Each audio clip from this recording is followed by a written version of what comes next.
Buenas noches con todos.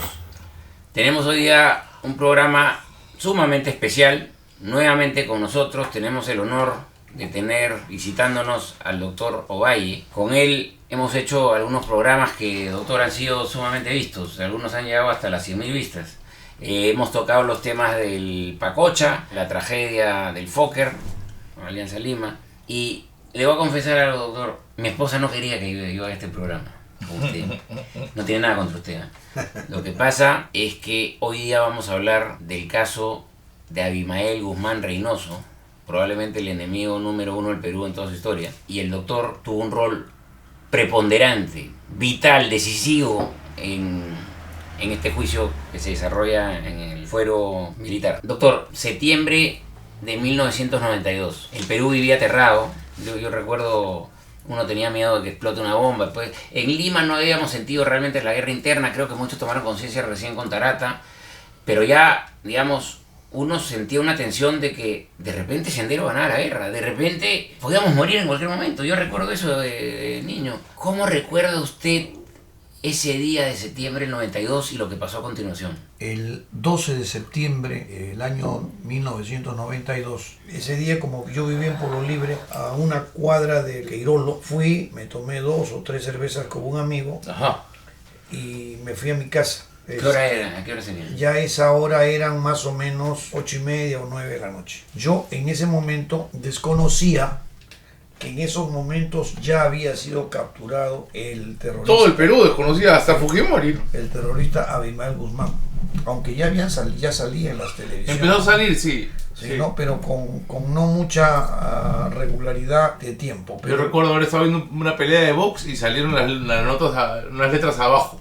Que decían, ¿no?, que había pasado esto. Lo cierto es que, como yo normalmente no soy buen bebedor, me mareo muy rápido. La verdad que me fui a dormir a las 9 de la noche. Al día siguiente, estando en Pueblo Libre, donde vivía, me he levantado con mi señora y mis hijos, nos hemos sentado en el comedor y como toda familia había un televisor allí, se prendió la televisión, me doy con la sorpresa de que había caído el terrorista número 1 en el Perú, e incluso... Al día siguiente, en el desayuno del día siguiente. Ha sido el desayuno, el día 13. Lo primero que me pasó por la mente es sorprenderme de la situación, pero al instante seguido es acordarme que yo era el fiscal y que yo estaba de turno ese mes, porque con la ley antiterrorista o la ley que habían sacado en julio, a quien primero le tocó fue al ejército y luego seguía a la Marina en septiembre y en octubre le correspondía a la Fuerza Aérea. El día 13, cuando estaba tomando desayuno, me acuerdo que yo era el fiscal y he tenido que agarrar en ese momento, pararme, irme a la habitación, ponerme mi uniforme e irme. Contra la voluntad de mi señora y de mis hijos, aunque mis hijos estaban muy chicos. Pero mi señora me decía, si no te han llamado, ¿para qué vas a ir? Yo le decía, no puedo dejar de ir porque sencillamente yo soy el fiscal. Estoy el fiscal adjunto y no puedo darme la espalda y esperar que me llamen. Es así como, contra la voluntad de mi señora y un poco fastidiada, fui a la zona judicial de la Marina, que había pues un movimiento inusitado, nada normal. Mucha seguridad, me imagino. Entraba mucho oficial, mucha gente, habían carros que se habían estacionado militares a los costados o en la puerta de la zona judicial de la Marina. Yo entré, me presenté y dejé dicho al oficial de guardia que ahí estaba yo, que si cualquier cosa estaba a disposición del presidente de la zona judicial de la Marina. Eso ha sido 8 de la mañana, 9. Eso habrá sido 9 y media de la mañana. Ya a esas horas he llegado, nadie me decía nada, pero sí sé que estaban en el despacho del presidente de la zona judicial, estaban el procurador, un capitán de navío, el presidente, otro capitán de navío, y 2 capitanes de fragata, que uno era el fiscal de uno de los juzgados y otro que era un oficial bastante antiguo. La discusión que se había dado era básicamente si es que la zona judicial de la Marina iba a ver el proceso judicial, el tema de la captura, o era un tema que lo tenía que ver la fiscalía, o era un tema militar o era un tema civil.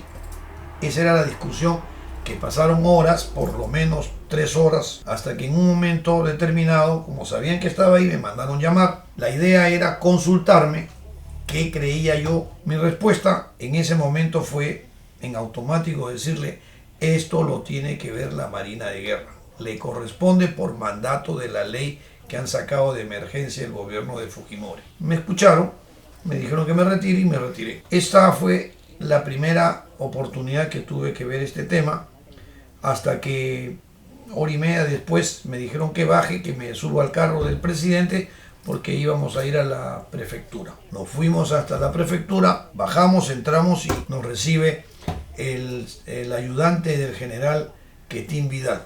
Nos hace pasar, yo por supuesto en la parte de atrás, guardando mi densidad dentro de mi grado de oficial, y entraban los demás, los oficiales que me precedían. Hablaron con el general Quetín Vidal y el presidente me hace una señal que me acerque. Me presentó con el general Vidal y me dijo que me quedaba a órdenes de él para ver el tema de todos los que habían sido capturados la noche anterior, que por cierto habían sido como 20 personas. Dentro de ellos obviamente se encontraba el cabecilla Abimael Guzmán Reynoso. Me quedé. Entonces allí el general me dijo que iban a llegar en ese momento, estaban al frente, en la DINCORTE, comandante Miyashiro y el comandante... El sheriff. El sheriff. ¿Cómo se llama? Ay, se me dio el nombre también. Entonces me presentó... Ahorita me acordará. Sí. Que en realidad el sheriff, ahorita no me voy a acordar el nombre, digamos, corríjame si me equivoco, doctor, todo el Perú pensaba que Quetín Vidal había sido el artífice, pero de alguna manera el líder de la investigación realmente había sido el sheriff, o sea, Quetín Vidal un poco que le roba el mérito, ¿no? El grupo de DINCORTE en su conjunto fueron los protagonistas de esto. Apartándonos de esta parte, la idea, o cuando estos señores me cuentan, un capitán Morán, con quien me hice mucha... Benedicto Jiménez. Benedicto Jiménez. Así es, con quien me hice mucha amistad. Él me cuenta que habían estado en los sauces haciendo la vigilancia, porque pensaba que ahí podía estar Abimael Guzmán. El gran problema que ellos tenían es que como no lo veían hace años, no sabían incluso si estaba verdaderamente vivo o había muerto. Pero lo cierto es que... No, pero se habían encontrado meses antes, casi lo capturan, ¿no? El baile Zorro el Griego. Claro, le salen los videos y también que encuentran los cigarros y dicen, acá hay filtraciones. Tienen que haber filtraciones, pues no puede ser que lo hayan encontrado, ¿no? Así es, ese es un buen recuerdo, Sí. Efectivamente, pero en principio a él no lo habían avistado años. Eso sí. Y en todo caso, cuando sale solo el griego, que ellos lo tenían, pero no lo habían difundido, no se sabía. Lo cierto es que ellos estaban haciendo la vigilancia frente a esa casa, habían alquilado un departamento y de allí hacían la vigilancia. El general Quetín Vidal les dio la orden que suspendan ya el monitoreo y el seguimiento y el reglaje que hacían, porque ya habían pasado mucho tiempo y no habían conseguido absolutamente nada. Le dijeron que así lo iban a hacer.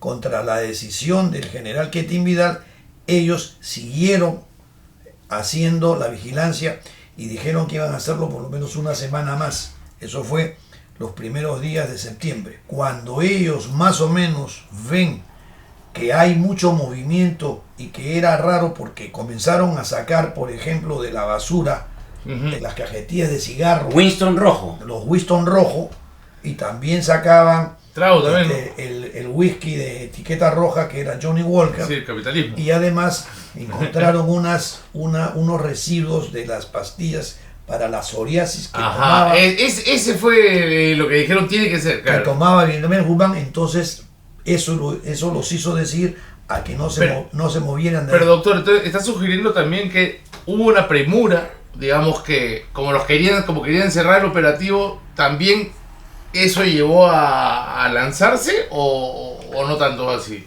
No, porque esa tarde, según lo que me cuenta el capitán Morán, esa tarde decidieron dar el golpe. Por eso es que mandaron a las dos personas como enamorados, que eran dos policías, a que se parasen en un poste que era muy cercana a la puerta y a la cochera de esa casa. Y que incluso antes daban la vuelta por allí y al costadito había una tienda.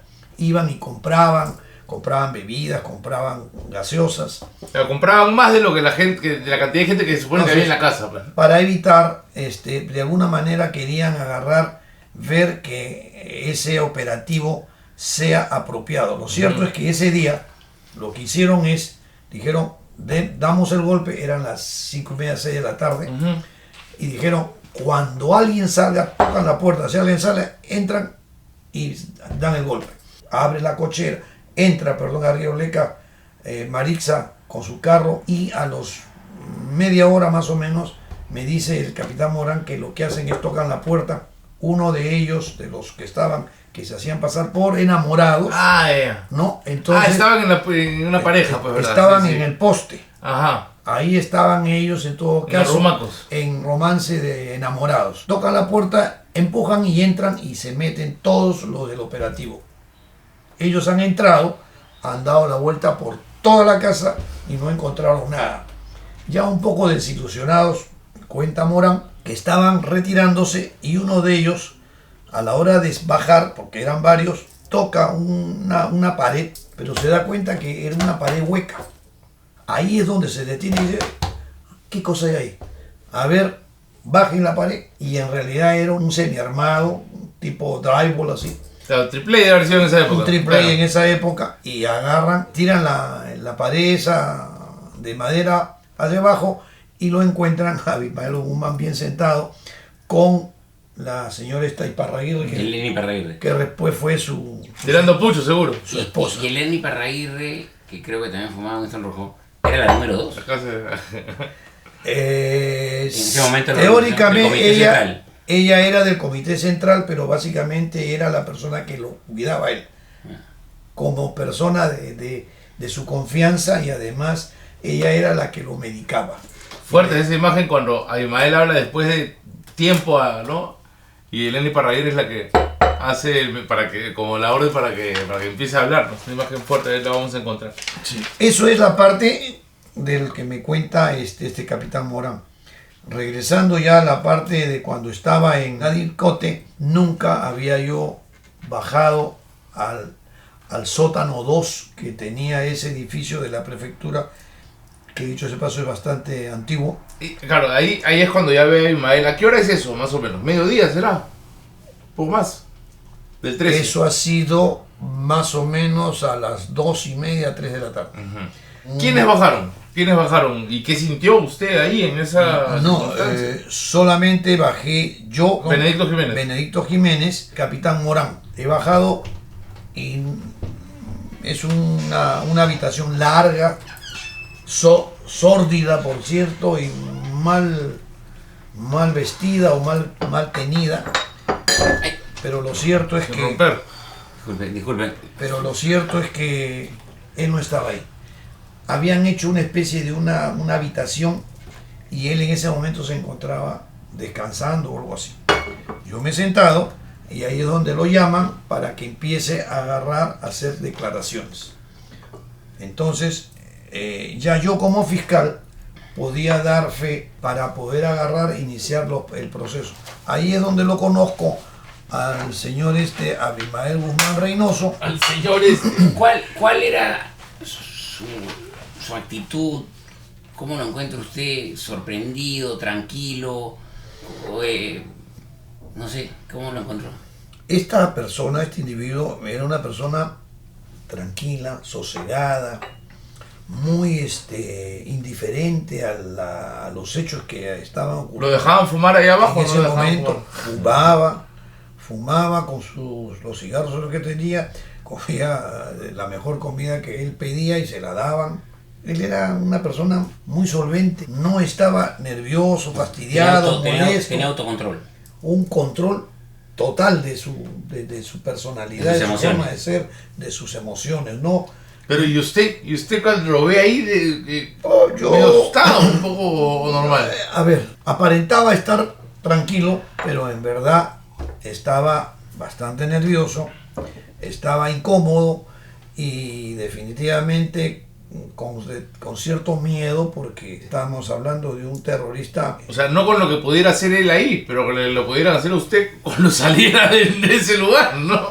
Claro, el tema, Como estaban ahí, estaba la policía, habrían 5 o 6, estaba él, no tenía problema. El problema era cuando muchas veces yo me quedaba solo y él también estaba en una mesa muy larga, él estaba a un extremo y al otro, ¿no? ¿Pero dialogaban? ¿Había diálogo o no? Conversaba una que otra palabra, al principio conversaba muy poco, la verdad no le dirigía la palabra, la verdad en esa época no tenía idea de qué conversarle o qué decir. No, ¿Y cuándo le cambian el nombre? Acá al doctor le cambian el nombre.